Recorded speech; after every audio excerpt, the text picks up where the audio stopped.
We're back. Y'all go at it. Yeah, okay. No.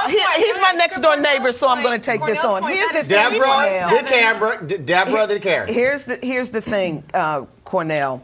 Sure, we had a couple of 100,000 people get jobs, and that's vitally important. But are these the people who have lost their homes over the past few years and still aren't making enough money to be able to pay their mortgage? Are these the very people who are lining up or already in line and have been in line in that safety net that Mick can't kind of make up his mind? Is it holy? Is it not holy? Is it big enough? Is it small enough? Those questions have yet to be answered in those numbers. And more importantly, the jobs came in the package of private sector jobs. Wait a minute. But that points straight to any economist who says, let the private sector Actually, those are the points I wanted to make. I want to go to Karen because I do believe in facts. First of all, we've had 16 consecutive months of overall job growth. Overall, Cornel's reference point dealt with specifically private sector job growth. We've seen those jobs entrenched when it comes to the government jobs, but also economists did not expect 243,000. Exactly they thought it was going to be around about 170, 180. Karen. And economists talking on Friday were actually very encouraged by what they saw in terms of the sectors of job growth. And it's not just that the 243,000 is 3.7 million jobs over the last 23 months. That is consistent job growth in the private sector. And what you heard economists saying is this shows that employers are actually starting to have some faith in the economy again and starting to get going again. That's what we've needed to have happen. That's part of what the president's policies have actually helped put in place. On the housing point, this is very important. Deborah, I completely disagree with you. If I'm a voter in Nevada, I say to myself, there's a guy who's got no plan, lots of great attacks, no plan, no ideas, and I've got another guy who is sure trying a lot of different things. Maybe it didn't work the first time, but at least the guy's trying. And I'll tell you what, hold on, no, don't sweetie me. Don't you dare sweetie me. For 3 years. No. It's not just hasn't worked for who's the person who's on my side who's trying to make it work and who's, don't ever sweetie me, by the way. Who's the person who's trying to make it work and who's the person who's basically just attacking? That's a question voters are asking themselves. No, all voters, though, but particularly in Nevada, where you have had people underwater with foreclosures. So a guy with no plan is going to win? Before Obama got in. Karen, you know that to be a fact. I've heard you say it. I was just going to say, Cornel did as he does well, which is filibuster the question, because the question was not about jobs. The question is about the voters in Florida and Nevada and the housing crisis. So as it relates to the housing crisis, I think the president has to get it together. Yeah, I have a job, but do I have a place to live? I like your filibuster, but that's not the issue. All right, Cornel, time for you to answer. You're right. I am going to talk about jobs because you know what? We're not going to keep moving the goalposts. You know, they say, well, the president, he's not making jobs. The unemployment number is high. We're not going to keep moving the goalposts. He's creating jobs. The unemployment numbers drop. Give him his propers for the policies that he's put in place. Don't keep moving the goalposts and saying what he hasn't done.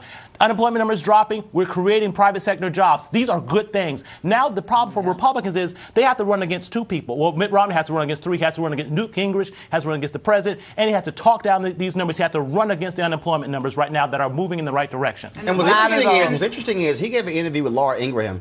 You never thought you'd hear her name on this show. He gave an interview with her, and he said, look, if the economy is proving, I'm not going to make stuff up and say it's not. And so do you believe that with going from 8.5 to 8.3, we'll see what happens over the next several months? Sure. If we begin to see unemployment dropping, more jobs adding, does that make it tougher for the Republicans to say, hey, let's now switch with positive growth to us? And are the American people now in a quandary?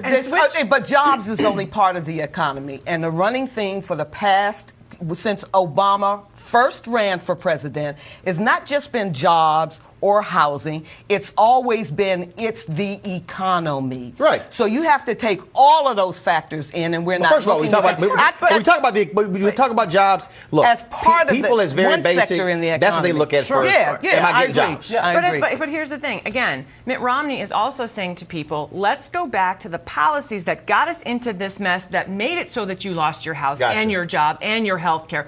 Or, while it might be slower than we would like, should we keep going with this guy who seems to be able to create jobs? He's trying to improve conditions. Right. Things seem, and he got Osama bin Laden, by the way, among other things. I want to talk about a speech earlier this week from the president, National Prayer Breakfast, where he gave a very passionate speech, if you will, talking about his faith. And it was pretty interesting what he had to say. Here's a snippet of it.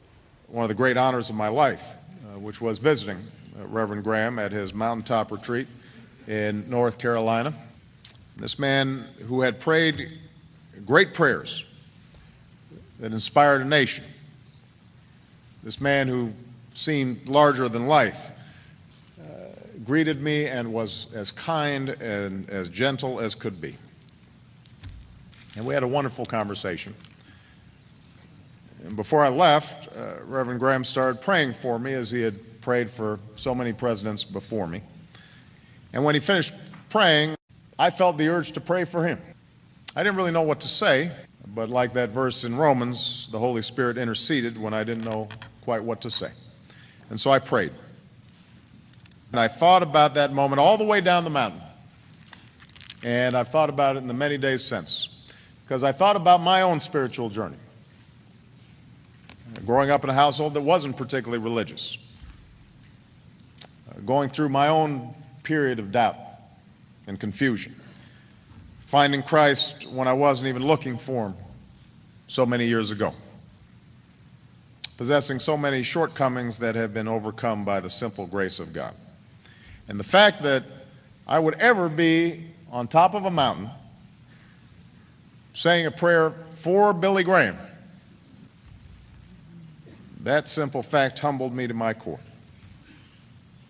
I have fallen on my knees with great regularity since that moment, asking God for guidance, not just in my personal life and my Christian walk, but in the life of this nation and in the values that hold us together and keep us strong. I know that he will guide us. He always has, and he always will. So what are those folks who think he's a Muslim got to say now? Really quickly, partisanship aside, Reagan, Bill Clinton, this guy, they have an ability to connect and tell stories and connect with people that is hard to beat.